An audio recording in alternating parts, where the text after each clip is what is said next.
जन्मदिन मुबारक हो डीजे अमित तिवारी अपहर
करे वाला जान गइले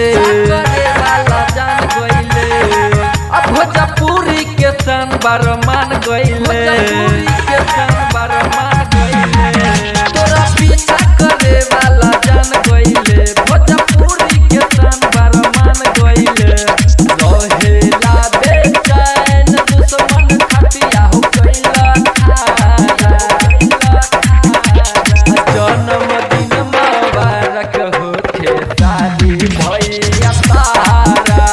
जन्मदिन मुबारक होखे शादी भैया तारा डीजे अमित तिवारी अपहर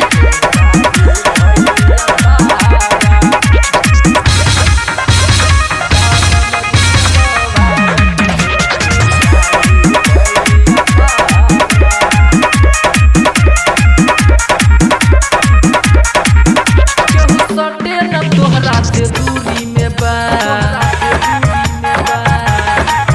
तोहर जोरा न केहू भोजपुरी में बा केहू भोजपुरी